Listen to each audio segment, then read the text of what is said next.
Hello and welcome to another episode of the Firearms Insider Gun and Gear Review Podcast. This is episode 137.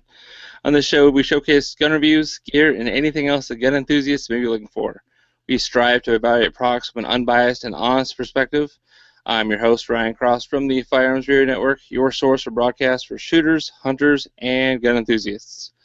This week, we're going to be talking about the H&K SP5K, the Kel-Tec CL43 flashlight, Double Star PhD 1911, and in reviews we're going to be reviewing the Patriot Concealment Annihilator series inside the waistband holster.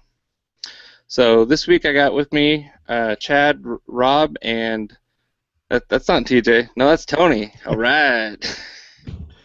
Yeah, How's it going, guys? I got your T's confused, huh? Mm-hmm. Yeah.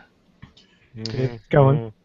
Well, just a disclaimer, I think we've all been enjoying some libations on this evening, so we might be a little bit more hilarious than usual, maybe a little bit sloppy around the edges. Nobody answers. Everyone's screaming our eating sheet. Sorry, I had to I'm find a drinking comment a under the beer. ground so it might incriminate me. Yeah, right. Just leave him out there to die on his own. Just dead silent. Yeah. By the end I of the see show, it'll just be Ryan anyway. So. Yeah. Well, let's see. I had a couple shots of Bailey's in a glass mixed with Starbucks Frappuccino Mocha, just so I can keep up with you guys. What'd you have, Chad? Oh, I'm drinking a Joe beer. It's a IPA by 10 Barrel Brewing. That sounds pretty white. How about you, Tony? The white people didn't tell the brother they were drinking tonight, so I just have water. Thanks a lot. Wait a minute. Wait a minute. The white people have to tell the brother we're drinking? Hey, I'm sorry. It's a what day is it? Tuesday? Yeah, I don't get tanked up on Tuesday. Sorry, fellas. Hey, I got off work. I'm drinking, okay? If I don't have something, then no ideas are coming out very well. So. Okay, Jimi Hendrix, you need to be high to perform your art. Hey, it's an artist thing, right? He does live in Washington. Yeah, Okay. It's an artist thing. You wouldn't understand. I wouldn't understand. No, I wouldn't either. All right. I'm doing the VCJ.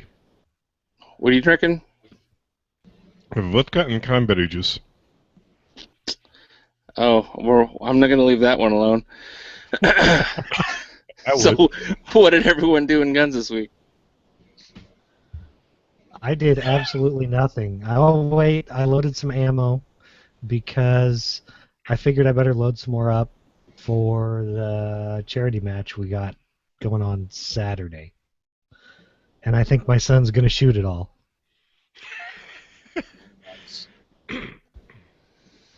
Yeah, I did jack squat this week. Oh, yeah. How about you, Tony? That's not... I had the Second is for Everyone diversity shoot. Had a lot of great fun. Shot some cool guns. Met a lot of new friends. It was really worthwhile having. I wish you guys could have been there because it was pretty much the most diverse and the biggest one we've had yet. I'm just looking at Rob fight his camera and lose. But if we were there, we would take away from the diversity. No. I mean, we'd water it down, you know? No, because Chad would be there. He's a senior citizen. Yeah, true. So he could have geezed his way in, handicap parking up front. No, but it was really cool thing.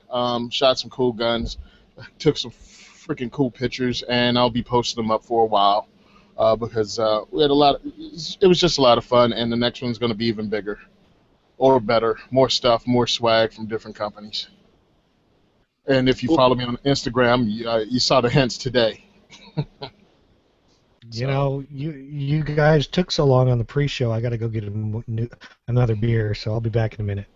Yeah, Okay. I got to go refill my vodka and cranberry juice. Yep. Oh, Jiminy Christmas. All right, well, I guess that works fine. I got to read the announcements anyway. Yeah, that's you what do, I was Ryan? thinking. What did I do? Yeah. Nobody wants to know what I did.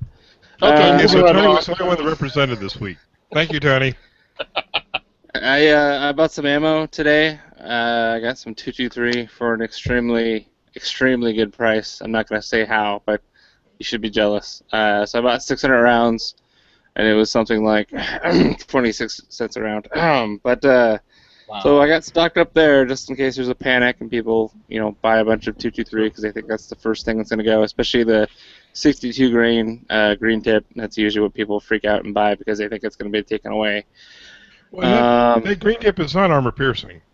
No, it's usually it says LAP, light armor piercing, but it's really just either a steel cone or something steel integrated into the tip to increase its penetrating, but it does not penetrate armor. So you're trying to say you climbed under the desk at the gun store to get the ammo? No, it was all there out in the open. But I have my ways. I know my way around. Was it steel case or brass? No, brass. Wow. Yep.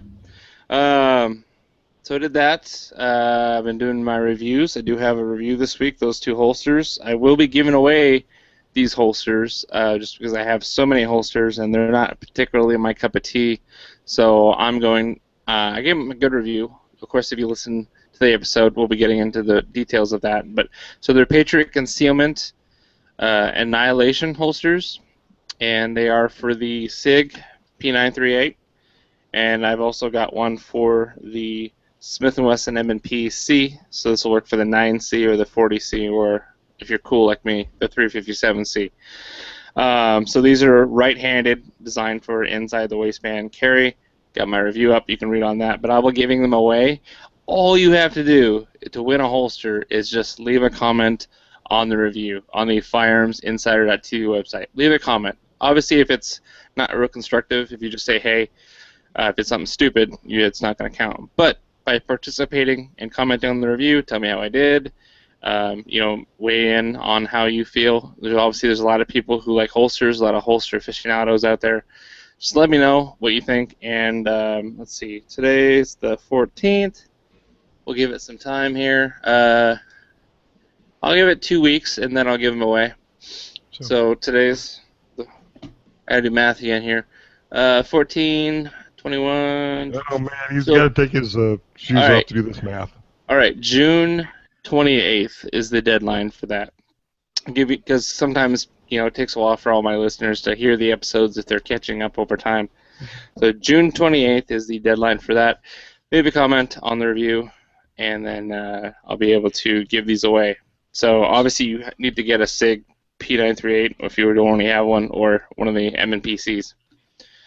So are hosts and employees of Firearms Radio Network eligible for this contest? I would legally say no. However, if I don't know what username you pick, but there's no way for me to really tell unless I pick you as a winner and then find out it was you, Rob. But I don't own either one of those guns, so they give me an excuse to buy another gun. Right, but we want to, of course, give our listeners, a chance to win. I suggest username I'm not Rob. I'm not Rob. or use the username. I use the name Rob Challenge. Rob says I'm run. not Tony Simon. That's what I would do. Okay, yeah, do that. Because we know it takes Chad. me. Remember, I live in Jersey. It takes me 6 months to get the darn pistol anyway. There you go. Yeah. So we're already in the announcement. So that was the first announcements I want to get out of the way. Patriot Patch Co., the sponsor of the podcast, and my bread and butter. Me and Jake Challen making patches and shirts for all you guys in the gun community. We got some new stuff on the website that I want you to be aware of. I've added some new patches on there. Again, I'm having way too much fun at this job. So 2 new patches for pre-order.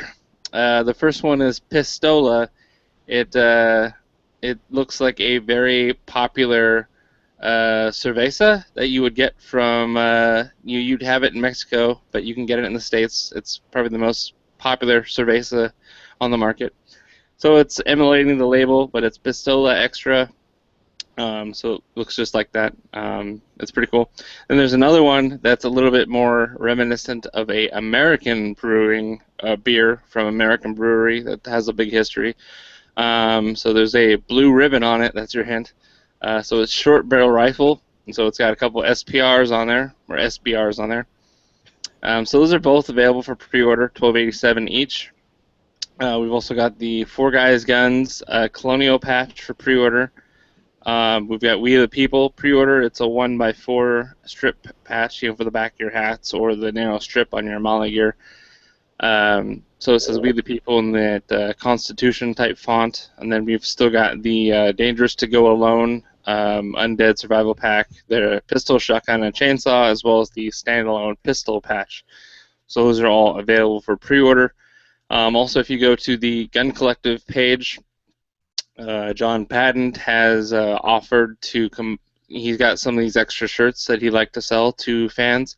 So he's got the Guntrepreneur shirt with the Monopoly guy with an MP5 on there, and then he's got his Gun Collected branded shirt, and he is bundling those with some exclusive patches that we haven't made available to the public yet.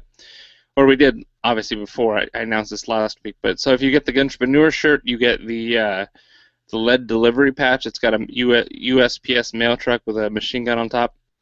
Or you can get the Gun Collective shirt with the Come and Take It patch. It's a M4 with a black on black raised American flag waving in the background. It's a pretty awesome patch.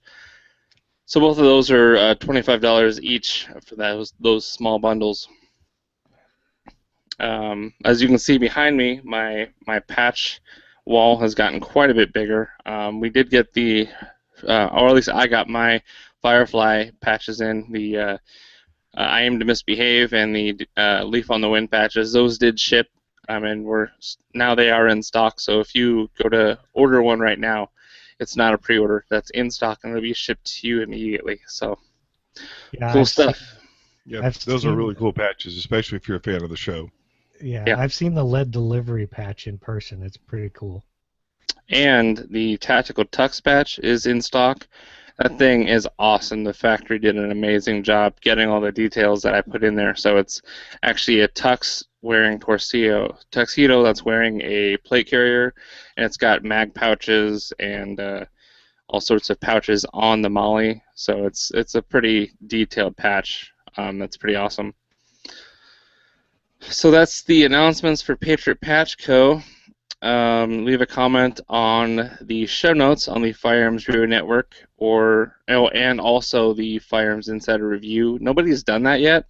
Kind of disappointed, because all you have to do is just leave a comment on those, and then you'll get some Patriot swag patch. So I'll give you some like a pack of patches, just like a swag giveaway. And yeah, so I think about changing that. Instead of doing both, I think maybe, I don't know if that's too hard for you guys. I don't want to insult my listeners' intelligence, but maybe that's too difficult. But let's just say do one or the other, honestly. Like go to the firearmsinsider.tv and leave a comment on a review, or leave a comment on the Firearms Radio Network show notes for the podcast. If you do either of those things, you don't have to do both, I'll count that as an entry. So we're going to make it easier for you guys. But if you leave a comment on my my holster review from this week, that'll count as 2 entries into 2 different contests. So there you go. Yep, so that's the... Oh, wait, there's one more thing in the announcements. The June promo code at Black Bag Resources to get $10 off $100 or more is... Tony, you're going to have to pronounce that again. Oh, wait, I'm not Tony. Deflagration? Deflagration. You're muted, Ambidextrous. Yeah, he's still muted. You got to unmute yourself. Yeah. Ambidextrous, deflagration. We whatever. Can't unmute you, Tony. Yeah. And it's deflagration, DEFLAGRATION. Basically, deflagration is how you spell it. Yeah, my computer decided to take over and do what it wanted with the cursor. This thing just went back crap. Yeah, deflagration. Let's go, people. Cool. Let's get on with the show. Try to be professional here. Hey, I'm old and slow. Get it straight. Well, the whole point of that is just to get a reaction out of you. So since you muted yourself, you pretty much robbed the whole reason why we have that promo code on there. So you owe Sean an apology. Yeah, I owe Sean something, all right. All right, so product spotlight, we're going to get right into it. So first up, we got something very cool. Everyone is a big fan of the H&K MP5. If you're a fan of the Die Hard movies, basically any movies in the late 80s, early 90s, probably had an HK MP5 in it. It was like, whatever, the British special ops kind of weapon of choice. What'd you say? SAS. Yeah, SAS. Obviously, if you're a fan of video games, MP5 is almost in every video game you can think of. Well, as far as getting one in, it's been very expensive. There's been several clones out there on the market that kind of offer compromises in one way or the other. It's not a true HK because they're obviously clones. And you could get those clones for a cheaper price point. Well, now H&K has brought an official licensed version of this to these the United States market. It's called the SP5K, so not MP5K, because I believe the M stood for military. Full auto. No, machine pistol. Machine pistol, right. So the SP5K actually stands for Sporting Pistol, and then obviously 5K, reminiscent of the original firearm. So it is a pistol. Does not have a stock. At the very end, the very back of the upper receiver, there's a QD sling swivel port, so you can sling it. But you're going to be shooting this thing with one hand or two, but stretched out in front of you like you would like a Draco pistol, or AK pistol, or AR pistol for that matter, without a buffer tube, or at least without a cheek weld on a shoulder stock. I suppose you could then get this and then try and turn it into an SBR and go through all the red tape and stuff to make it an SBR legally. But as it is a pistol for the civilian market. Price point is $2,699 is the approximate MSRP on this guy. So street price, gosh, I really hope it's somewhere around $2,000. Might be more like 21 or 2200. Dude, it's HK. It'll be around 2,700. Yeah, I was gonna say 2,650 or something. Yep. Yeah. Yeah. Yeah, you'd be lucky if you get for 2,650. And the first couple that hit the market, the first year or so, they'll probably be around 3,000. Easy. Well, yeah, when you buy it, but when you go on Gunbroker to get it, it's going to be at least $4,000. Oh yeah. Yeah. We can have it. Unfortunately. So it looks like it has lots of the features people liked about the MP5. It's got the roller delayed blowback system, which is kind of what's been legendary about its reliability. It also has the precision machine components. It's got the slap left side charging handle that you can lock and then slap it down, just like you're in the movies. It's got the cool H&K MP5 style safety on there. It's got the little. It does not have the multiple bullets in a row, the fun switch part, but it's kind of nice that the selector switch is in the same location. They could have at least put the German designators on them. Well, no, they could have put the multiple bullets on there for just to pretend that it's a full auto. Yeah. But if you it does figure... come. Sorry. Go ahead. I was gonna say it does come with an elastic bungee type sling, so they provide a sling to you. So hey, more value, I guess. Yeah, right. And it does have that turret or barrel style rear sight, and then the full hooded front sight post. And a Picatinny rail. And it does have a Picatinny rail mounted on top, so you don't have to go through the lengths of finding an HK claw Picatinny mount and getting that on there. So you could be able to. This pretty much optics ready right out the gate, but it does have the irons there available to you. If you wanted a co-witness, I imagine you'd need a really micro red dot. Hopefully, I don't even know if that'd be quite low enough on that rail to be able to see co-witness. But regardless, it is pretty awesome. Magazine capacity, 30-round magazines. So they are about, 30-round magazine is $80 MSRP, and the 10-round magazine is, you guessed it, $80. $80 MSRP. So, on the good news is 30 rounders are pretty cheap compared to the 10 rounders. Well, the really good news is they don't charge you for that 10 rounder for putting that pin in there, so you can't put more than 10 rounds in the magazine. Yeah, Or it whatever they just do. have a limiter in there, doesn't it? It's not really shorter. No, I think it's No, it's probably shorter. same mag. If you look at one of the pictures, It's shorter. it's shorter. Okay. Well, that sucks. Yep. And they should charge you like $70 for a 10 round magazine because you're getting less material. Yeah, right. Yeah. The other nice thing is it looks like it does come in its own custom cut foam case. So it comes in a hard case that's got foam on the inside. That's got a little square cutout for your sling, your accessories, and it looks like you could have a mag inserted into the pistol while it is placed in the case, and then it also has another cutout for another magazine, and it looks like some kind of tool. I don't know if it's a front sight tool or some kind of takedown tool. Yeah, some kind of German tool. Nobody knows what it's used for, but it comes with it. Yep. But it's precision made, whatever it is. Yeah. So the overall length for the SP5K is approximately 14 inches, which is slightly longer than the MP5K due to the unique handguard that's on here. So it's kind of got like a shroud built onto the handguard.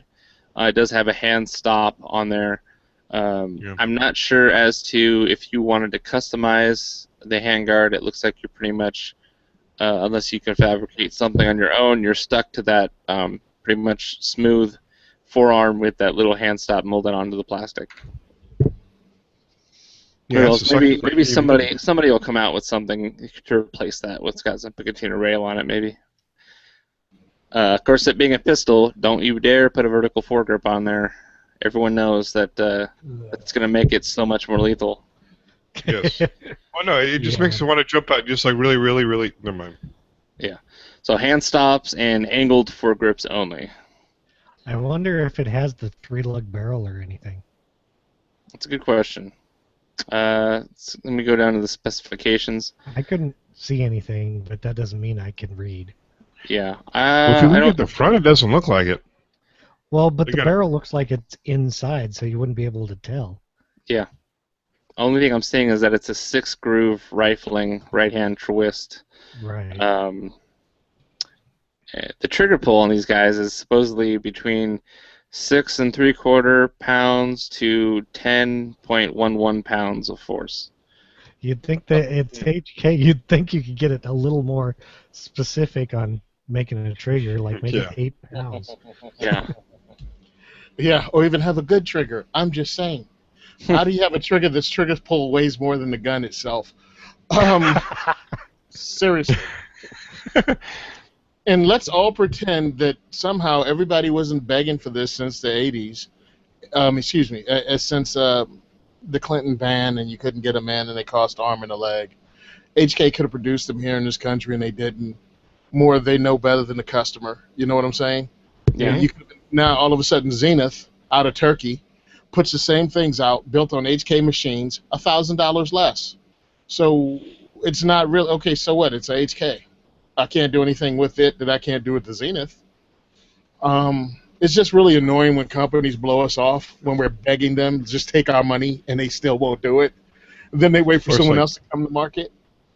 Now, I talked to HK while I was over at the NRA show and I asked him about this. And I said, well, why did Zenith get the jump? Oh, because, they're using, what was it, Pakistani machines that doing this? Whatever country signed a deal with HK to get the machinery and to make them, that country sold them to Turkey, and Turkey's making them now on HK machines, whole HK process. Everything is HK, but it's called a Zenith. And I'm like, for $1,000, HK is not bringing anything to the table except their name. I'll stick a sticker on the side. Yeah. You know what I mean?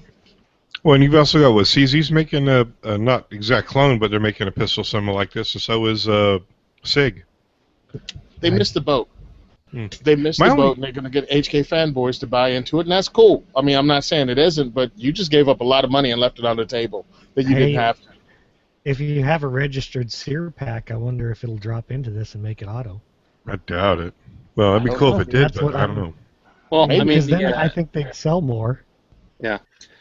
The Atlantic Firearms, they have a POF 5 9mm. Basically, it's the clone. It's a pistol, and it does have the kind of tapered handguard. It's not a shroud with the hand stop on there. So it's a little bit more of the classic. And it does have that tri-lug on there, and that's $1,299. So $1,300. And you can mount your suppressor to it. Bingo, there you go.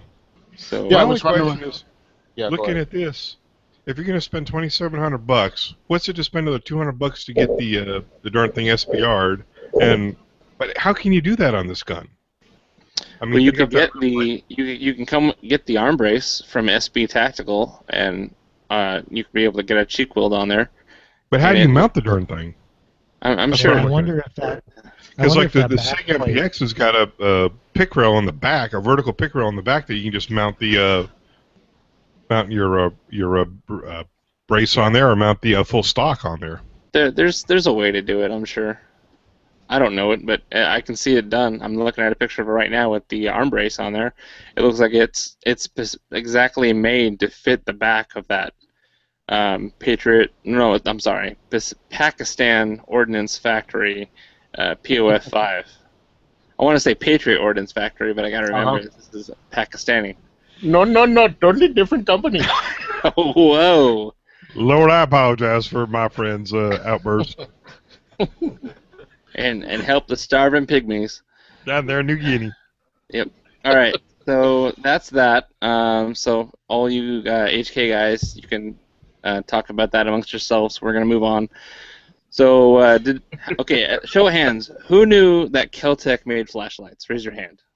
Who knew that Celtic actually made guns? Yeah. Oh, that- Sorry. I heard they made flashlights, not guns. well, maybe if they stop making flashlights, they can make more of the guns everybody's freaking asking for, because nobody wants a Kel-Tec flashlight. Well, we can move on because now Tony summarized exactly what we were going to talk about. So, Exactly. so the Oh, CL43 flashlight from Keltec. It's $140. It's a flashlight that looks a little unique. It's almost got like it's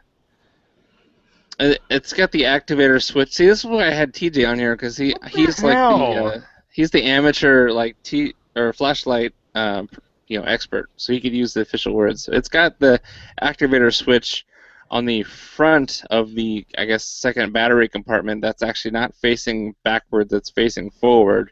So I guess if you held it in between your index and middle finger, the bird, and you kind of held it like a syringe, you would activate the pressure switch by squeezing with your middle finger against that pressure switch. It does have because using my thumb is too complicated.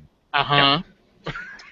So it's got a belt clip on there, so you can mount it to your belt. It does come in different colors. So they got black, they got tan, green, orange, red, and yellow. And it's $140. The one thing that we all care about there is the lumens. It's 420 lumens. So it's got some brightness on there. And I bet it works okay. as well as our pistols. Yeah. Objective and unbiased, The other guys. way Come around. on. No. I was being objective because I was like, okay, price point's a little high, but it's a 400 something lumen light. Let me look into it. Okay, they say the reason it's shaped like it is so you can use it with a handgun, right? Well, could you please include some pictures to show me how I would use this with a handgun? Because they've only spent the last 50 years developing shooting techniques to use with a flashlight, from the Rogers button to different techniques. Now, all of a sudden, I'm two-fisting it? Am I dual-wielding? What am I doing here? And all I ask for is, since you have a website and they've been selling this for actually a year now or more, show me how to use it. okay, Tony. Have we tried Googling it? Yeah, To see how people. I On went the to... website for a year, but they've only made 3. What? Yeah, I it's went to Caltech. YouTube. Yeah, right? I went to YouTube, and I looked I it bet up. by the end of the year they make maybe 4 or 5 of these flashlights. Well, they have Pump to up the stop the demand. line. They have to stop the line and make the PMR 30. Hmm. But I went to YouTube, I looked it up, and they have another version that's a straight flashlight with a plunger end on it, and that's the one people purchase because I guess they feel more comfortable with it.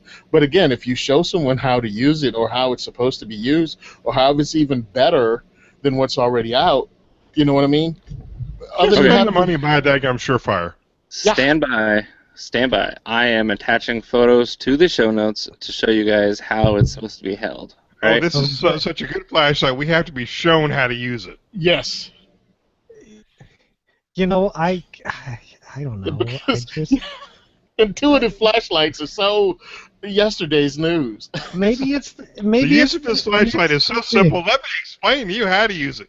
Okay, hold on. What? Yeah. What? Yep. Yeah, Like that. Boy. Why don't you just get a freaking pick rail, put it on the daggum gun? Oh, wait. Oh, that's a Celtic pistol. No problem. They won't work anyway, so... what? Okay. Oh my God. You guys are no longer allowed to drink before we do a show because this is You know, incoherent. That second picture that you posted, The second one. you know, The that green one one? makes more. Yes, that one makes way more sense than the first one. Yes. I mean, I can see that first one flying out of your hand after you fire the first shot. The second one, that makes a little more sense because it's it's more, or I should say, it's similar to what you would do with a normal flashlight. Exactly, except you can pinch that normal flashlight and not have it taking up the palm of your hand. Right. The first one was just really a bad idea because all of a sudden you're using your trigger finger is on the trigger, but your finger under your trigger finger is on the activator switch for your flashlight, and that'll never go horribly wrong. Yeah, Yeah, we heard of the what's- term what's sympathetic keeping- response. What's keeping the gun from not flying out of your hands? Yeah, Because you've got your ring finger and your pinky on the magazine extension, hopefully. Because they're showing it with a tiny Kel-Tec pistol, so you're not getting a full 3 fingers on the frame. Okay, so disregard the first use. Yeah. Go to the second one where it actually looks like something that's a little more worthwhile. So you've got your support hand wrapping around your knuckles of your firing your trigger finger hand, and basically you're using the index finger of your support hand to kind of activate that switch while it's wrapping around the trigger guard. Yeah, more like Yeah, this, and that would do your switch. Yeah. That would take some getting used to when you try to shoot it, but yeah, I guess it'll work. Unless And you're one of again- the people that are concerned about pointing a flashlight, muzzling everybody with your gun while you're trying to point your flashlight at night, but whatever. Listen, Yeah. there's a lot of technique going on. There's a lot of stuff, and I'm swear, as a firearms trainer, if somebody came to me with that, I'd have to figure it out to work around it. Going, why are you making it more complicated than it needs to be? Agreed. I'm just saying, what did they bring to the table that's not already there, except making it look like something that's not been done before? There's a reason it hasn't been done before. They brought 3 hours and 35 minutes of runtime, Oh, okay. which is actually a decent runtime for a 3-cell battery of that 420 lumens. I didn't think that was all too bad. But understand, just because people, and this is something all flashlights, not just Kel-Tec or anybody else, they're giving you peak lumens. Doesn't mean that's what it's going to run for 4 hours and then it's going to turn off. Just keep that Right. in mind when people read that stuff. I'm like, that's not what it's saying. I know that's what it's implying, but that's not what's really going to happen. Well, no, it doesn't say peak. It says runtime. So after 3 hours and 35 minutes, it dies. As it It's going gets, to start dying after about 2 hours. Well, yeah, so- that's So it's got a Okay. beam distance of 160 meters. It's water resistant up to 1 meter for 30 minutes. If you really want a Kel-Tec flashlight, because you like the way that their grips are patterned, you've got a PMR 30 and you want your flashlight to aesthetically match it for some reason. You get the CL 42, which is their straight inline flashlight. So it's cheaper. It's $85, and it is still 420 lumens. It's got all the same. It does run on one less battery, so instead of 3 CR123 batteries, it only uses 2. Thus, the runtime is only 2 hours and 25 minutes. It's still got the same beam distance as 160 meters, and it's available in black and OD green. So there is that option, and then they do have a tail. What did I look at that they had also for that? The switch is Flash protected. guard, rear guard, flashlight rear guard for the 42. So it looks like it replaces the end cap there and gives you a clip, and it gives you some raised edges that kind of guard the activator switch from getting triggered accidentally, so it's not completely exposed. But that's $32 too. Yeah. I'd be more inclined to go with the CL42. The 43 caught my eye because it looked different, and that's kind of Kel-Tec's MO is we make things that work that look different that everybody kind of generally likes, as far as their aesthetics, the Sub 2000, their bullpups, things like that. So the problem, Ryan, is they don't make stuff. It's like they come out with these great ideas, and then you can never find them. They're the frickin' chupacabra of the gun world. They do. They do. You can't just assume that they stop production on something. They're probably meeting their production capacity, and people do buy it up as soon as it hits the market. I can't trash that. I can't trash that. Yes, they put out products. They put out unique products that everybody'd like to get their hands on. It's just such a waiting. They produce stuff, but then, from what I heard, they'll run a line, and then they'll stop that line and run something else on that line. So the thing you want, let's say PMR 30, it stops getting made, and they make something else in its place. And the distributors and the dealers that have already put in a back order for 30 units, 40 units, 100 units, they have to fulfill those orders first. So unless you happen to be lucky, and that's why they call Kel-Tec guns the unicorns of the gun world, because you actually have to be in the store and the store that got their order fulfilled, or maybe somebody brought one in on consignment to get one. I mean, I've seen a PMR 30 live on the shelf for sale twice. Only twice. I've seen it once. So it's possible. I've seen Sub 2000s on the shelf at least 3 times. You just have to be in the right place at the right time. Now it gets even worse when you live in a state like New Jersey, because a lot of this stuff you just can't have here. PMR 30 out. You can get the SU-16s, but then certain things have to happen. Like it might have to be pinned to open, so that just gets rid of any point of having an SU-16. The big thing in Jersey, though, is the Sub 2000s. That's actually Jersey legal. It's pretty cool. And you can actually carry one of those around in public in a backpack as long as the mag's unloaded. Yeah, you should get one. So it's Jersey legal because when you fold it, you can't basically use the gun once you fold it, right? Exactly. Well, I've seen a Sub 2000s in my dealers, but they're the ones that have mainly the Smith mags, or primarily the Beretta magazines. Yeah. The Glock ones, they get snapped up. There's waiting lists. Of course. 20, 30 people. Yeah. I mean, they make decent products. The problem is just they don't make enough of the darn things, and they're really good at marketing their stuff. Yeah. Until they expand their production lines, that's just something that's good. They're going to have to be faced, and I'm sure everywhere they go, they have somebody come up and point that out and ask the same question: how come I can't find any of your dang products? So. Mm-hmm. Yeah, but then the very same company, and it's still the same thing. They get upset when Ruger makes an exact copy of their thing and then outsells them with it. All right, too bad you weren't making it. People want it; they wait in line for it. Your competition made it better, and then sold it from under you. Too bad. Yep. So the next product we're going to talk about today is a kind of an upscale 1911 that is marketed to have a more of a accessible, attainable asking price. So this is the PhD 1911 from Double Star. So it's what they're claiming as the first in a series of pistols that will provide a quality production gun and the features of a high-end 1911 without the lengthy weight or high price tag. So before I go further, I'll let you know the MSRP is $1,364.06. So to me, that still seems like a pretty darn expensive 1911. And I wanted to ask you guys, I'm not too familiar with Double Star. What's their reputation for quality? What's Double Star? Double Star makes AR-15s. They've been making them for a while.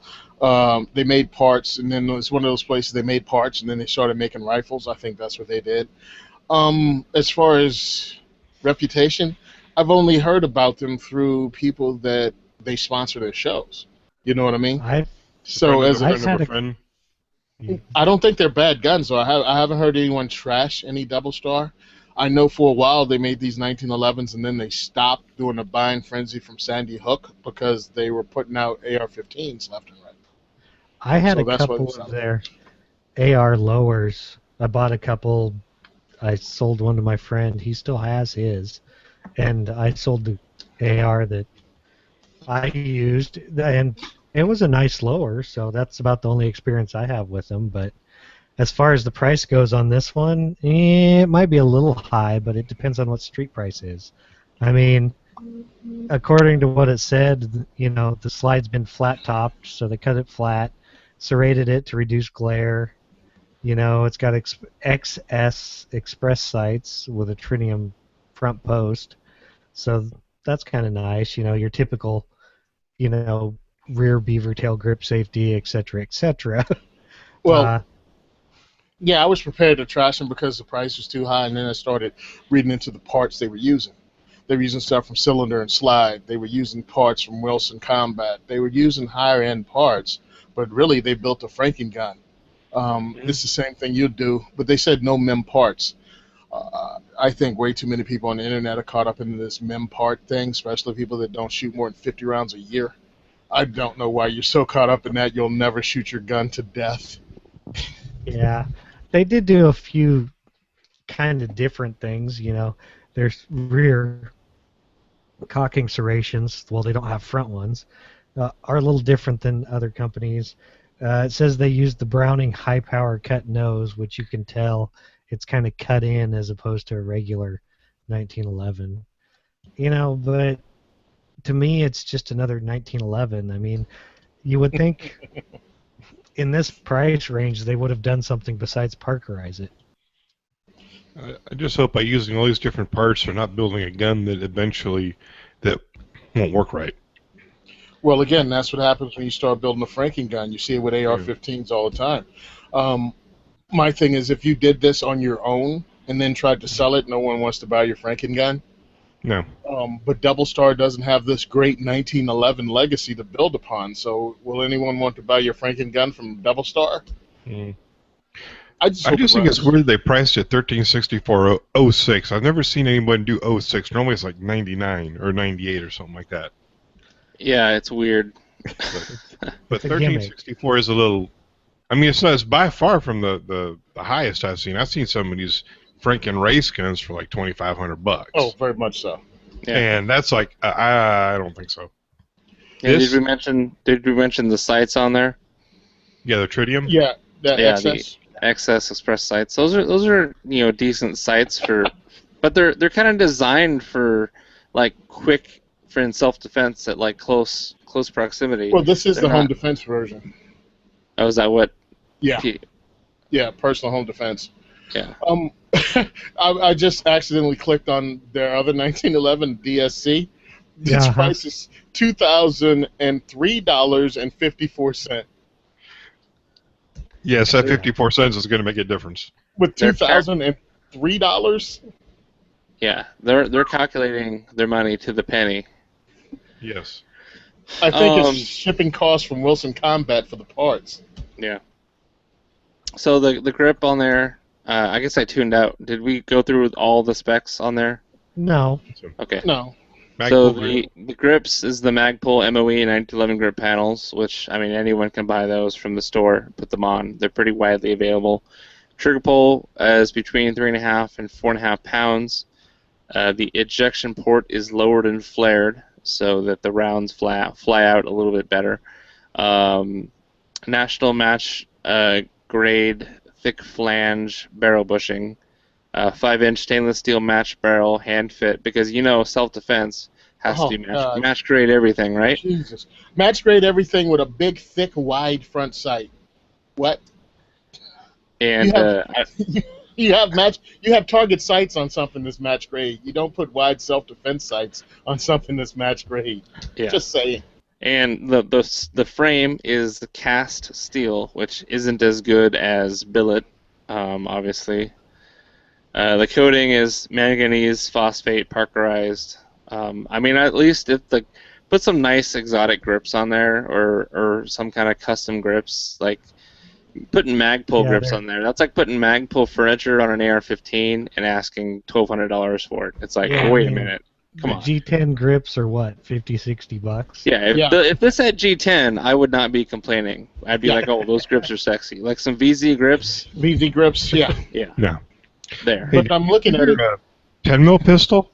Yeah. Okay, yeah. Yeah. If it was 10 mil for $1,300, that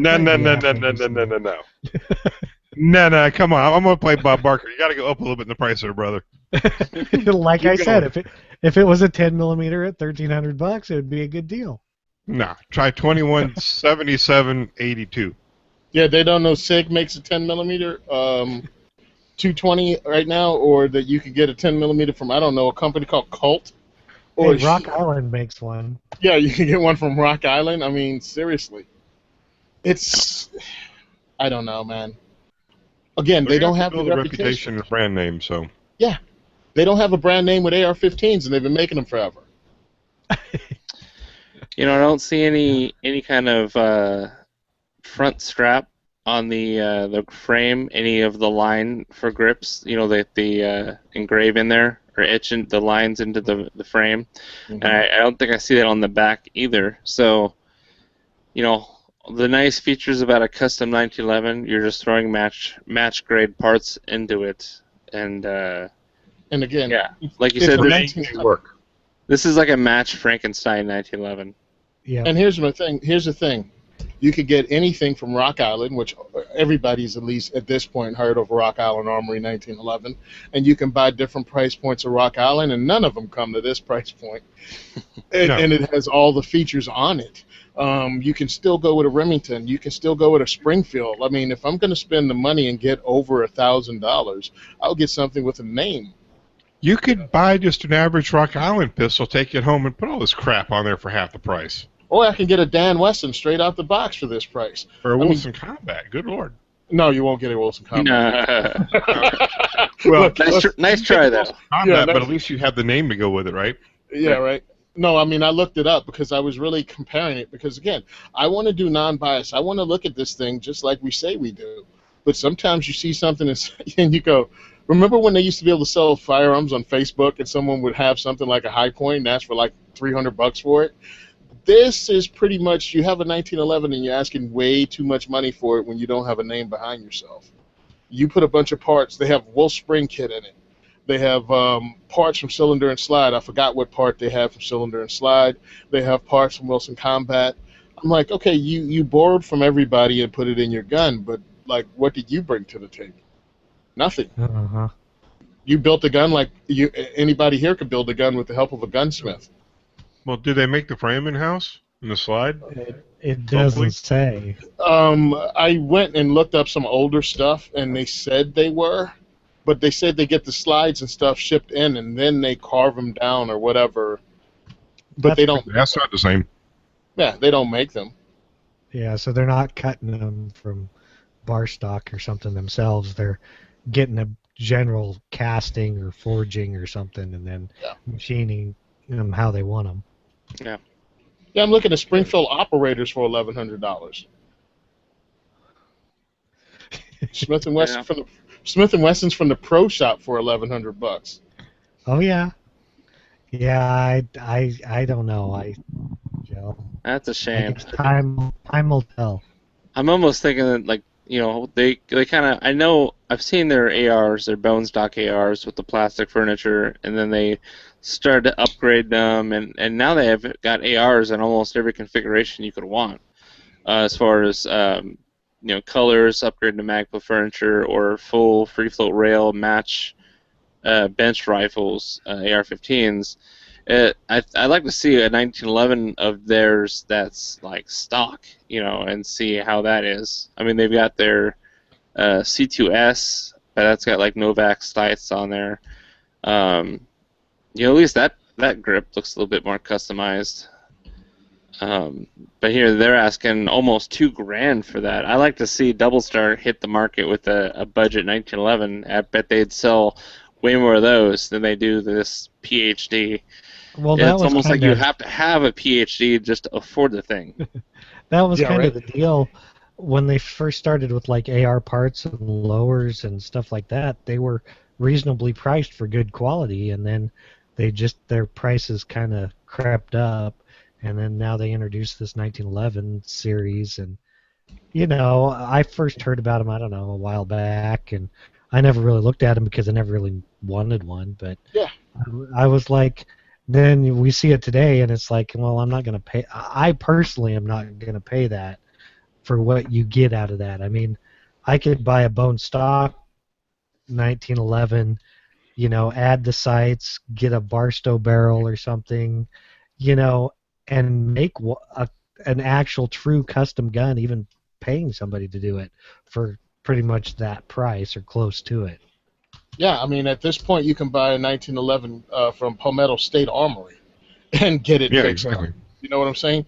I think they had an idea that they were going to get in on this 1911 market that was out there. They got delayed because of Sandy Hook, and then they implemented their plan years later, but you missed the market. You missed the wave. Yep. You know what I mean? Yeah. And then you start charging prices they really, as a Double Star, you can't charge. Yeah. I guess the question I'd like to get answered is, they say they have a 3-gun team. Do they use their 1911, or do they use somebody else's pistol? They use Glocks. That's a good question, though. I mean, that to me is a fair point. If they make a great gun, how come they're not using it in the 3-gun series? And they might be. I don't know.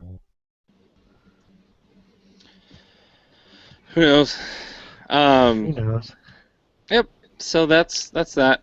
I thought that was wow, interesting. hold on a second. Hey.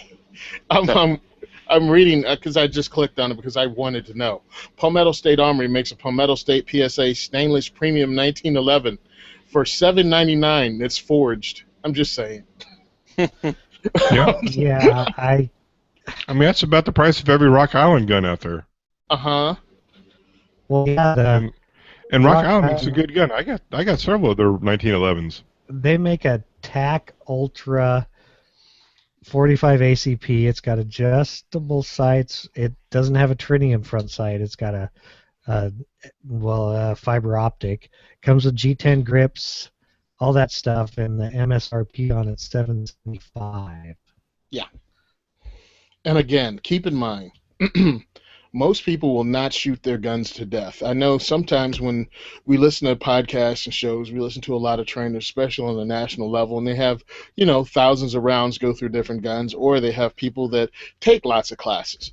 Well, if you have a high round count, then, buy a more expensive firearm because you're going to be putting it to work. But if you don't, and you might take a class a year, you might go to the range once a month, just keep that in mind when you make your purchase. That's just all. Buy a daggum Glock. You're not wearing out a Glock.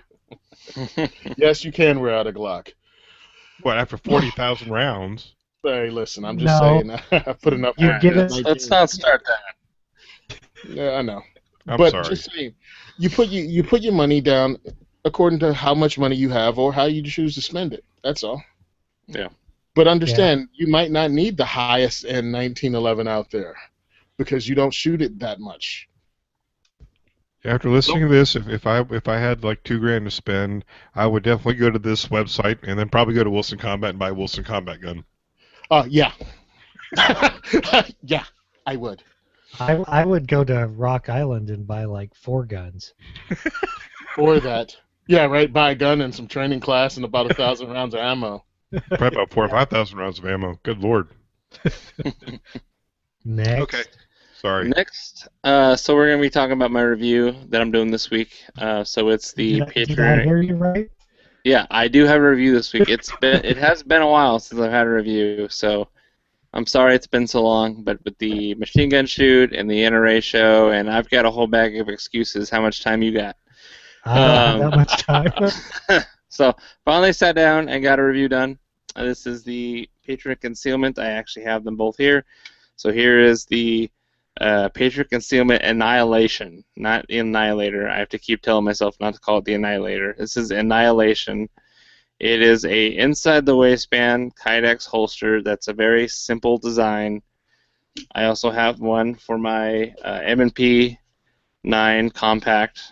Actually, this is a 40 compact, or technically, sorry, 357 SIG compact.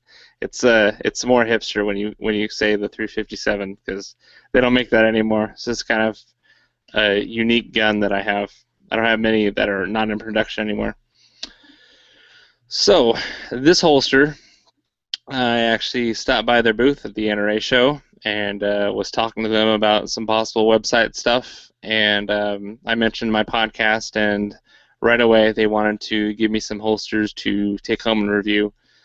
So my stash from things that I got for free at the NRA show to review or whatnot, this was like the first thing I added to my bag as soon as I walked in Friday morning. So basically, inside the waistband holster, it does have a rather large belt clip on one side. It's got kind of engraved in the plastic the Patriot logo. It just came in a plastic bag, and I'm not sure if this is actually how they packaged their retail holsters or whether that was just something quick that they could do for the NRA show. So it was just in a plastic Ziploc bag, made in USA sticker on there, and then it has this kind of backing that they insert in there. And so what firearm model it is, and just their logo with a kind of a print of the Constitution in there. So obviously they've got a patriotic theme to their brand, which is always nice. Obviously it's made in America. So the Kydex itself, these ones are like black carbon fiber. They are available in different colors as well. So I got these two, and I've been trying them out and carrying them. And basically, I can summarize my review by saying that the way that Patriot Concealment recommends that you carry these in the position on your belt, that's not how I like to carry. And this type of holster isn't my ideal style of that I like, because I can feel it more on my hip. I can it's more kind of pronounced, and I feel like it prints more through clothing to me when I wear it. When I wear just a t-shirt and my 511 pants, I'm not like wearing tight fit clothing by any means, but I do feel like it's not very comfortable. And I have other holsters that are more comfortable designs that print far less, so they give me more of a confidence when I'm actually carrying concealed. So they actually recommend that you carry this right above your wallet. If you were to carry your wallet in the back of the back pocket of your pants, whether on the left side or the right side. So pretty much the 4:30, 5 o'clock, if you were to imagine straight ahead of you, is 12 o'clock on a clock face. 4:30, 5 o'clock, back of the kidney. I also found that you could carry it appendix style, so on the front, kind of the left or right, in my case the right side of my belt buckle, my right. And so that also works for that too. Basically, the design of the holster has some great features that I do like as far as the way that they cut the Kydex. These are cut custom. You can kind of buy it two ways. You can have it custom, so you can choose the height of the sweat guard.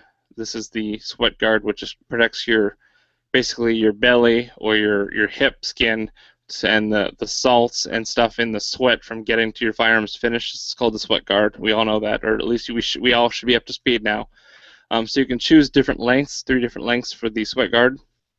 The design covers up the magazine release, which is a good thing because you don't want to accidentally have your magazine released and have it drop out, and then you not have a mag in your frame when you need to use it. The other nice thing I really like is that where the trigger guard is, there's no Kydex covering the trigger guard, and there's no kind of wings or tabs or flanges of Kydex material for support right here, so there's nothing to hinder your hand when you go to grip it. So I can get all 3 fingers firmly right under my trigger guard.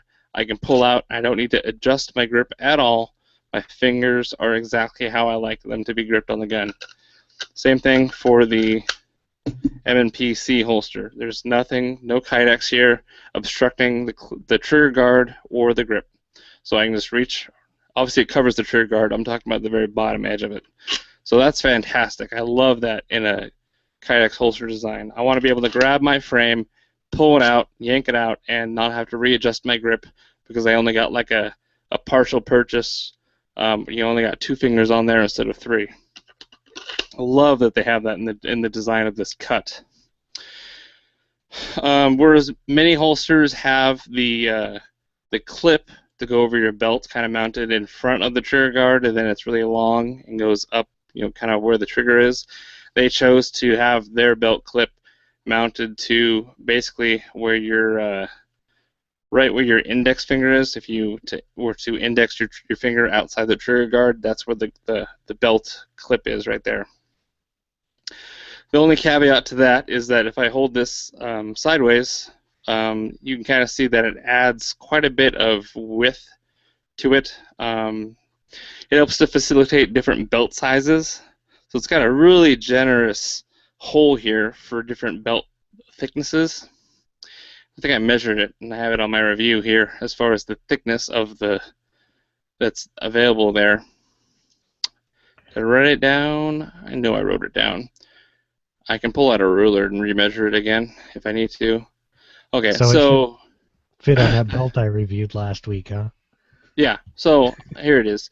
So belts up to 1.5 inches in width, and the thickness can be up to 3/8 of an inch, which is pretty generous considering most belts are, what, 1/4 inch or less.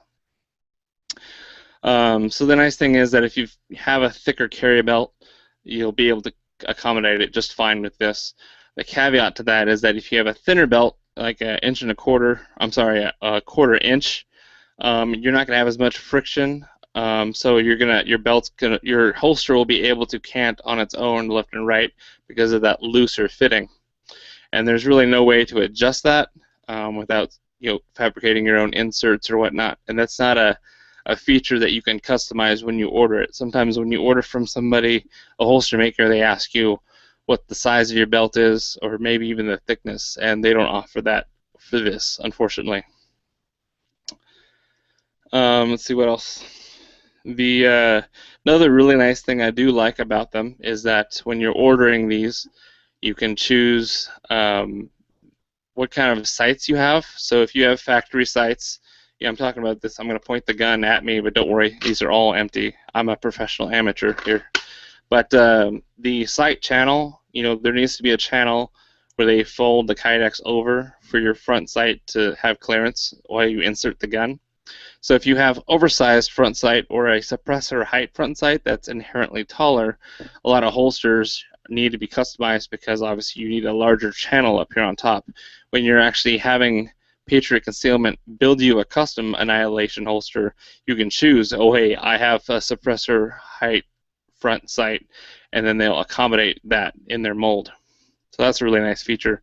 Also, you can indicate whether or not you have a threaded barrel, and that would come in handy because typically at the end here, they kind of close off this clamshell so that if there's any kind of something in my barrel debris, it can still fall out, but my barrel's not really exposed on the end here. They will widen this for you so that your threaded barrel does have clearance. So you can choose that as well. You can select whether or not your gun has a rail. You can also select whether your gun has a slide-mounted optic, like a miniature red dot, mini red dot, so an Aimpoint T1, or H1, or a Trijicon RMR. So basically that would accommodate this area right here, where they would kind of take more of that cut more of that kydex out to accommodate your red dot. So if you're really looking to carry your gun and you have a red dot on there for whatever reason, you can totally build this to accommodate that. So the cant seems to be stuck at 15 degrees forward. So they kind of choose that because they figure we recommend this being carried basically above your wallet 15-degree cant they believe to be enough cant for you to reach around and get a good purchase on your gun. So you can't adjust the cant like you can some other holsters. So you are stuck with that 15-degree cant. The belt loops, you can opt for polymer soft loops with mil-spec snaps. It costs an extra $15, but that is available. You can obviously choose between left and right hand. And the colors, black, there's black carbon fiber, there's storm gray carbon fiber, OD green carbon fiber, killer coyote carbon fiber, and regular coyote brown. So there's quite a few color options available. On their website, they do have one that's purple. I don't believe they offer that for this holster. Maybe you have to talk real nice to them, and they'll get you a purple one. So the price point is $64.99. So that's a really good price for what we're talking about is a customizable holster. I mean, there is some things that you can't customize that you can with other holsters, but there's a lot of features on here that you can have to customize to your needs that you can't get elsewhere. So it's kind of a give and take. They do have an interesting option. They have a quick ship option, which basically they're all right hand. They're all standard 15-degree cant. They're all black carbon fiber only, and they have a full sweat shield, which they call their standard height sweat shield. And they limit those to only certain pistol models because they're popular. So in this way, you can get it for a quicker turnaround time. So 3 to 5 business days for processing and shipping, versus I think what the 4 to 6 weeks for a fully custom holster. So if you've got a Glock 42, 43, 26, 27, 33, 19, 23, 32, 17, 22, 31, that should be the Glock theme song, or a Smith & Wesson M&P Shield, a Springfield XD-S 3.3, or a Sig Sauer P238 or P938. If you have any of those and you are right-handed and you only want the black carbon fiber, you can get this for the same price, $64.99, but you can get it much faster because they already have some of those on hand. So you can get it in 3 to 5 day turnaround versus the 4 to 6 weeks. So that is kind of nice that they have that. I'm sorry, what were those guns again? Yeah, go. You know what? Listen to the audio and hit rewind if you miss it again. Smart aleck. So let's see. It's not my optimal choice because you know, I am a little bit, I guess, plumper or big boned. You know, I'm only about like 240, 250 pounds, so I'm not like Tony big. Don't take that personally, bro. But if I lost like 30 to 50 pounds, you know, I didn't have as many as big a love handles, you know, I feel like maybe this would be a lot more comfortable on my hip.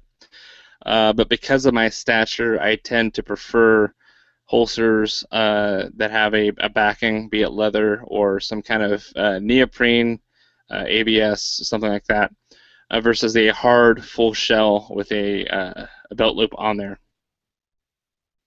The nice thing is that, you know, when you do have a cover garment over it, it is very well concealed, especially if you use this for appendix carry. I took some pictures of me carrying appendix carry and lifting up my shirt a little bit, and it is quite concealable. And it's a very great fitting holster as far as the retention. You can adjust the retention using these two screws in, right in front of your trigger guard. They use a rubber bushing, so you can tighten that or loosen it depending on your retention needs. Let's see, I'll just go through the 8 points here. So claim to fame is this holster has been battle tested and proven to be a go-to choice for concealed carry. Obviously, the target market is concealed carry handgun owners. Features and benefits: it's lightweight, it's no added bulk. The thickness of the Kydex is 0.08. So it's, what was that, 0.08 of an inch. The hardware is American-made, brass and steel, finished with a black oxide.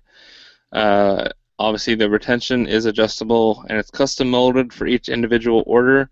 And each order is custom fitted to perfection, meaning the fit and finish, the rounded edges. There's not going to be any burrs or anything like that. This is something that's being, graced by the hands of holster makers that have attention to detail. I already went through the list of colors available. I'm not sure what Killer Coyote carbon fiber is, but it sounds awesome. I don't know if they rub some coyote blood on there or whatnot, but I'd be interested in seeing what that looks like.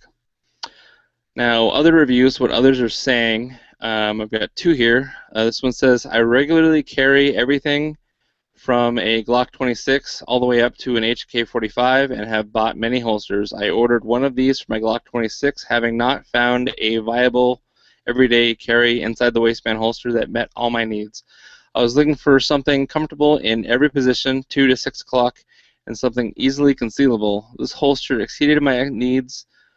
So comfortable I can't even tell it's there, small in size, and the best holster on the inside the waistband market for reholstering the gun. I have owned Crossbreed, Alien Gear, Galco, DeSantis, and many more, but I like this holster so much I went ahead and ordered one for my Glock 23 and my SIG P320, which are my other two guns most widely used in my rotation. Excellent quality, excellent functionality, and excellent customer service. I am very picky on holsters, so I would urge everyone to buy one of these. You will not be sorry. And that's from Seth Wright, one of their customers. And the next review is, I'm a big guy. You know the adage for big guys. I have enough inside the trousers. Why would I want to carry inside the waistband? Get it outside the waistband. With this holster, this is not the case. It is extremely comfortable. I wear a Pedix carry, and there is no problem with this holster while sitting, especially in a car. Excellent holster at an excellent price, and that's from Bear Miller, another one of their customers. So those are from their website. I couldn't find any other reviews elsewhere on third-party websites, but after this one is published, so now there is one out there. Price point, MSRP, like I said, $64.99, and add-ons increase the price. If you need it now, get it directly from Patriot Concealment Solutions website. Don't forget, there's that quick ship availability. If you have one of those more popular gun models that I mentioned, you can get it much faster, 3 to 5 days, versus having them to wait. So my rating, I gave it a 7 as good, just a flat 7. Pros, very lightweight. The design gives 100% access to the frame's grip, which I really like when I'm drawing from inside the waistband. If there's anything that hinders my fingers, I'm not happy, and I feel that's a poor design. Cons, it's got limited carry positions for comfort. You can't adjust the cant, and you can't adjust the ride height, so they really have a suggested carry position, and they want you to stay to it. Depending on your body type, though, you might find that it works for you more at the 4 o'clock or maybe more of an appendix style. Like I said, that cant angle is preset, so you can't monkey around with that to your liking. There's no bevel edge or flared mouth to assist in reholstering. So while it's pretty easy to get the holster or to get the muzzle into the holster, against the sweat guard and then push down all the way, and it is a thin design. I couldn't see them really adding much of a flange or a flare to help guide your muzzle in there. But there is ways to get it hung up. If, for instance, if you are reholstering and you don't have it directly the bore axis like straight down into it, maybe you have it a little bit canted. You got to get hung up a little bit. So there's that. Also, there was no instructions or literature in the two that I got, but that might be just because I picked them up at the NRA show and they had it in kind of a really simple packaging just for the show display booth. So that is my review. You can read, obviously, like I usually do reviews, I have a really long narrative about my preferences and my experience, so I didn't really go into detail about all of that, so you can read the review for all the juicy details and my my expert copywriting skills. And that's about it. Do you guys have any questions? Yeah, can they make one of those holsters for a Mosin revolver? In 2 weeks? Do they make blue guns for Mosin revolvers? Nice. Yeah. Uh, Hey, Ryan, how long did you wear the holster? I wore it for about a week, and it was so uncomfortable. There's times where I was like, at the front door, and I was gonna go outside, and I was like, man, this is just not great. So, I mean, usually when I carry my P938, and I put it in a little DeSantis pocket holster, and I put it in my pocket, and that's how I love to carry in the summertime. If I'm carrying a larger gun that doesn't fit in my pocket, like I carried this M&PC a lot, I had it in like an alien gear holster. Or before that, I had a Galco holster. Before that, I forget, but similar, what do you call it? Not pancake style, but where it's got a flat back that wraps, follows the contour of your hip, and it's got two clips that kind of spread out, probably about 7 to 8 inches. So you got two clips going over your belt. Those are really comfortable for me. What's that? Like the crossbreed style? Yeah. Yeah, like the Super Tux. Yeah, like that. Yeah, the Bruce Jenner commemoratives. Sure. Yeah, I'm with you, Ryan. Nice. I'm impressed. Oh, come on, dude. Nobody. It's really Super Tux, Bruce Jenner. Come on. Jesus. I mean, okay. Sorry, I couldn't resist. Now back on track, Ryan. I was gonna say, typically with those style holsters, the all Kydex, I also think they're uncomfortable. So you're not the only one. I mean, I've tried a few different ones, and same thing where I wear them at like 330. They just don't work for me. I understand you can wear them back farther, but I mean, when I stand perfectly straight, it's fantastic. When I bend at all, I can feel it, and it's not a good feeling. I know it's supposed to be comforting and not comfortable, but when it feels like someone's jabbing a hard object into my hip, I can't do it. So what you're saying is, as long as you walk around like Lurch, you'll be fine. But the minute you try to do anything, it's going to be uncomfortable. Right? And I don't know. And can we kill this whole comforting, not comfortable? Look, it should be comfortable. It should be comfortable. It should be something you can get used to. Yes. No one's going to do something that's very uncomfortable all day, every day. You'll just leave it at home, or you'll start doing something else. You're not going to wear something uncomfortable. It has the adjustability to keep the gun relatively secure, but the belt clip. Do you have any worries about drawing the gun and the holster pops out with the gun, and you're holding and you got to rip the holster off the gun to be able to shoot it? Not with these, because the clip itself has a ledge on the inside, and it's a polymer clip, so it does. You can kind of grab this this like thumb ramp to kind of stretch it over your belt, but once you let go, that ledge is going to keep it from coming up over your belt. Okay. Unless your belt is like literally a piece of paper. I mean, if it's got a decent thickness, it's not going to get past that ledge there. So I'm not worried about that at all. Okay. And I've had holsters that had those cheaper clips, and that's every time I draw, the holster comes out with it. So I have a bludgeoning device first, and then I throw the holster aside, and now I have a weapon. And you said you did feel like the firearm was printing when you wore that holster. Yeah. I had I modeled for my fiance and kind of walked around, and as soon as I bent either way, it printed. So do you tuck your shirt, or do you just wear it loose over, just loose? Just loose. I don't see a way to tuck with this guy. Did you like pay your fiance extra money or whatever because you modeling for her? I just don't really know. No, she gets the show for free.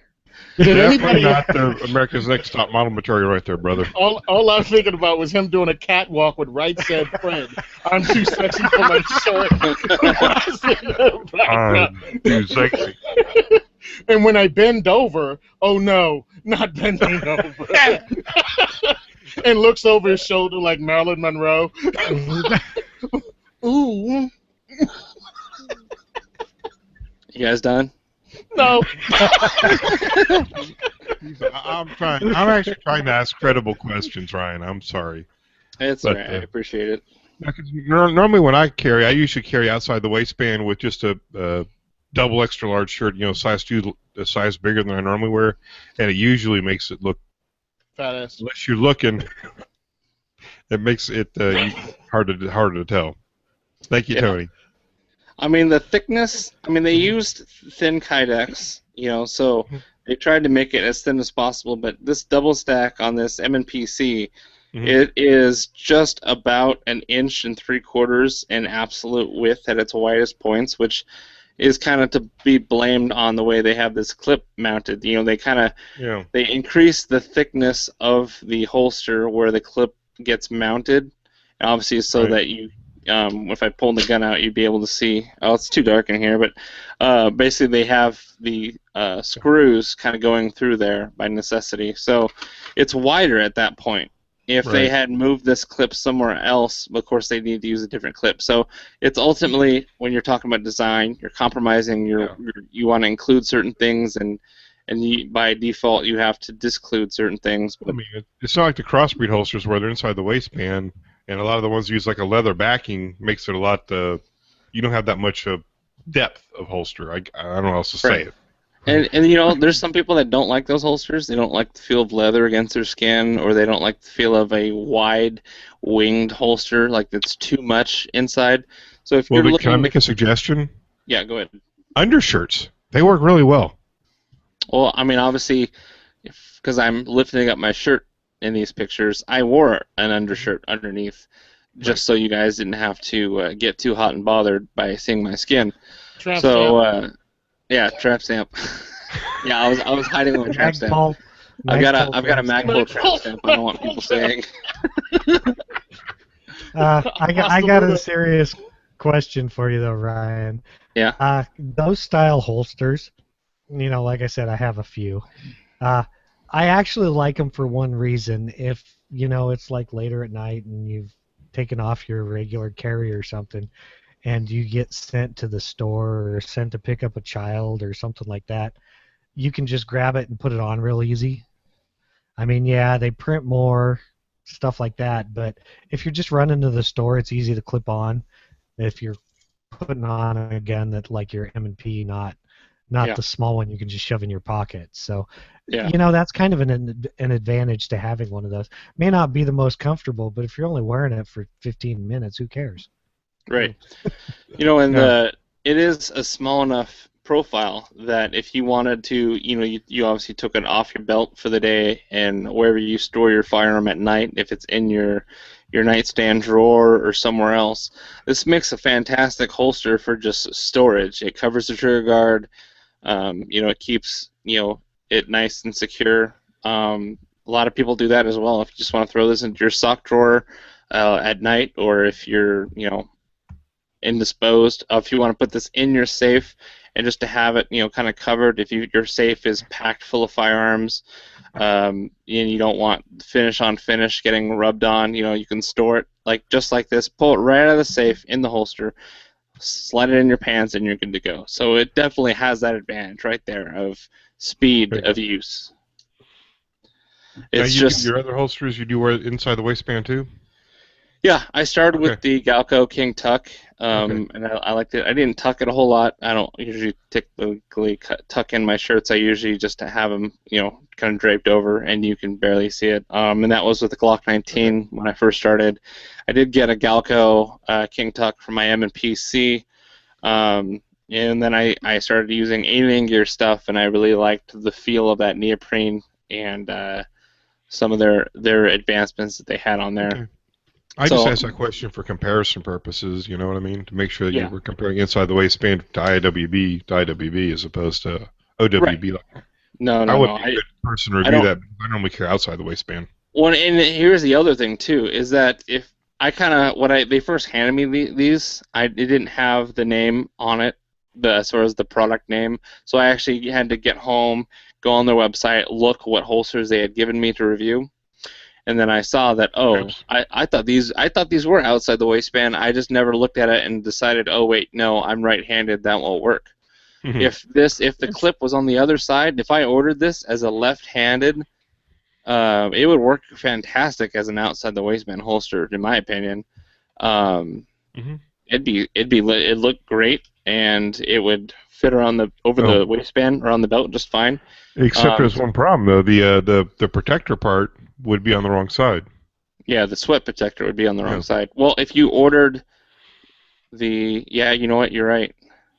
Because if I was a lefty, this still wouldn't work because the sweat protector would be on the wrong side. And it would probably be backwards too. Yeah. If you ordered as a lefty, the gun would be facing the grip would be facing front instead of backwards if you put it on the other side. Right. So it's you just have to do the flip it around. Cross draw. Cross draw. Yeah, simple as that. Yeah, you got to have some flair when you're drawing down on the homies. Yeah, right, whatever. I didn't mean homies. I'm gonna clip that out for sure. Not because it's racist. It's just embarrassing. Yeah, that too. Timestamp. Let's see. That's the rest of my review. We've talked about it quite a lot here. I don't have anything else really to add to that. So moving on to listener feedback. We do have some listener feedback on the iTunes reviews at least. So I don't remember the last one I left off on. See, May 17th, someone said, great show, or great work on the show, guys. I appreciate the variety of topics and their views. Keep it up. And then on the May 24th, we got a review from, so that first one was from Canine Troop. The second one is from PD Piper. And the 5 stars, they said, this is a lighthearted review podcast that provides insight into a few of the many toys we love to buy. This podcast has introduced me to so many new products that I probably never would have known about otherwise. Only drawback is that this podcast definitely makes me spend my money. If you're into firearms and the toys we put on them, you will enjoy this podcast. You think that's bad? You try hosting the thing and going through a gun store going, man, that'd be great to review. I'm going to buy that. Like, I wish it was a tax write-off, but it's not. So, and for all those who think that we get this stuff for free, no, we have to buy most of the stuff we get. Except unless your name is Chad Wallace and you have the silver tongue, sometimes you can just sweet talk the manufacturers and get whatever you want. Well, so how come you don't get it righted off your taxes, Brian? It's not a business. Yeah, it is. You're doing No, it for you can write it off as volunteer expenses. Yeah. Yeah, I'm not. No, write it off under 100 design. There you go. I'm not gonna get. Yeah, I didn't write off anything this year because even though I did a lot, I didn't spend enough to really make any deductions. Yeah. He is way too honest. Yeah, sorry. You asked. Yeah, I'm honest too. So. All right. So next up, we're gonna let Tony talk about Second is for Everyone Diversity Shoot. What you got, man? Second is for Everyone Diversity Shoot. Last one was an awesome success. Lots of fun. Ton of gifts given. I'll be posting more photos from the shoot because we had 3 classes given away, 3 classes raffled off. We had a defensive pen class raffled off. We're having a force-on-force home defense class that's coming up in July at Fort Dix. One person won that. And we also had GST, which is a firearms training company run by this guy named Joe, who also owns Modern Material Rifles. He did 1 training session. So someone won actually a training session with him at a time that's convenient for both them and Joe. So what I'm trying to do now is have the same thing happen at the August 11th, Second is for Everyone Diversity Shoot at Gun for Hire Range in Woodland Park, New Jersey, 6 p.m. So again, August 11th. So if you guys live in Jersey, want to win some cool swag, want to win some Patriot patch Actually, some Patriot patch stickers are given away almost first 10 people to come through the door. Also win Patriot patch patches. So I've been putting that together for the first 10 people because you showed up early. It's just that simple. It's a lot of fun. New catalogs from different companies, swag from different companies. Come out. It'll be fun. If you don't belong to a Second Amendment group, now is definitely the time to join after what we had happen, the terrorist incident down in Florida. Your politicians are going to jump on this like no one's business, and you probably won't be aware of what's happening locally unless you're. They already are jumping on this, Tony. Yes, I know, but I'm just trying to get people off their lazy butts because some gun owners think it's not going to happen here. We'll take it from someone that lives in Jersey. They'll do it in increments. They'll make your bayonet lug illegal. They'll some bullcrap with a bullet button. They will slowly cut you apart. That's why you have to be ahead of the curve and join a Second Amendment group, an advocacy group that's local to you so you know what your local politicians are doing. If you want to join a national one, fine, but it's really important you join a local one, just so you know what your local politicians are doing and you can put a stop to it and make yourself heard. Because once they think they're going to lose those cushy jobs, they'll back right off. Pay attention, they do still work for you, even though it doesn't feel like it sometimes. All right, that's my spiel. Thanks for giving me a chance to say this, and we try not to make this network too political because no one really wants to hear that, because you hear it all day long at work. Join a group. Get off your butt. As a gun owner, you're already political. Now you want to be heard, or you just want to be ran over? Because they'll do that in a drop of a hat. Follow me on Simon Says Train on Instagram. I posted up the front page of the New York Daily News today. If you want to throw up in your mouth a little bit, read what they said about us. Just saying. All right, man. Yep. So wrapping up, send questions or comments to gungearreview@gmail.com.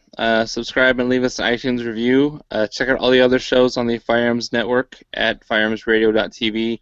Be sure to visit the firearmsinsider.tv website for reviews and industry coverage.